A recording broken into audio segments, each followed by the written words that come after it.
10 लाख करोड़ रुपए। उत्तर प्रदेश ने लखनऊ में आयोजित होने वाले ग्लोबल इन्वेस्टर्स समिट 2023 के माध्यम से 10 लाख करोड़ रुपए के निवेश का लक्ष्य रखा है। मुख्यमंत्री योगी आदित्यनाथ ने कहा कि प्रधानमंत्री की भारत की अर्थव्यवस्था को 5 ट्रिलियन डॉलर तक बढ़ाने की योजना के बाद राज्य ने 1 ट्रिलियन डॉलर अर्थव्यवस्था बनने का लक्ष्य रखा था।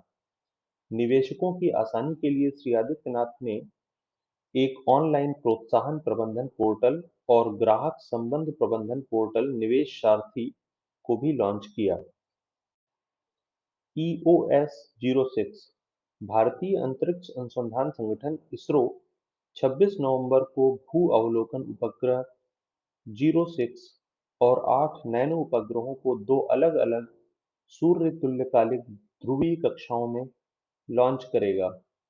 ध्रुवीय उपग्रह प्रक्षेपण यान पीएसएलवी C-54 श्रीहरिकोटा के सतीश धवन अंतरिक्ष केंद्र से उपग्रहों का प्रक्षेपण करेगा।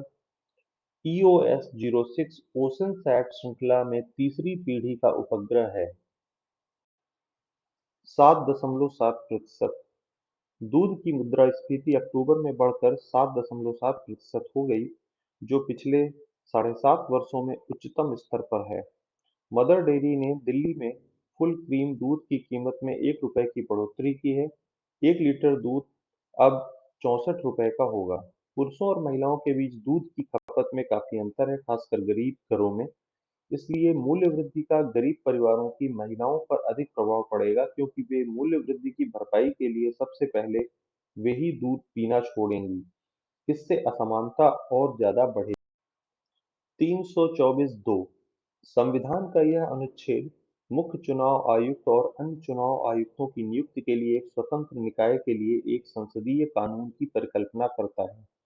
न्यायमूर्ति के एम जोसेफ की अध्यक्षता वाली सर्वोच्च न्यायालय की संविधान पीठ के समक्ष चुनाव आयुक्तों की नियुक्ति के लिए तटस्थ तंत्र की आवश्यकता पर सुनवाई चल रही है। संविधान पीठ के सामने एक प्रासंगिक प्रश्न अब यह है कि क्या चुनाव आयुक्तों को एक स्वतंत्र निकाय की सिफारिश पर नियुक्त किया जाना चाहिए? 2030 वह वर्ष जब जलवायु परिवर्तन अल नीनो ला नीना के मौसम पर पैटर्न को महत्वपूर्ण रूप से प्रभावित करेगा, जिसके परिणाम स्वरूप आगे वैश्विक जलवायु असंतुलन की घटनाएं अवश्य भावी हो जाएंगी, जैसे कि समुद्री जल की अपवेलिंग अल नीनो के अंतर्गत कम हो जाती है, जिसके अंतर्गत सागर नितल का पोषक तत्वों से भरपूर जल ऊपर सतह की ओर बढ़ता है। इसके परिणामस्वरूप फाइटोप्लैंक्टन कम हो जाते हैं और फाइटोप्लैंक्टन खाने वाली मछलियां प्रभावित होती हैं। गर्म जल उष्णकटिबंधीय प्रजातियों को ठंडे क्षेत्रों की ओर ले जाता है, जिससे कई पारिस्थितिक तंत्र नष्ट हो जाते हैं।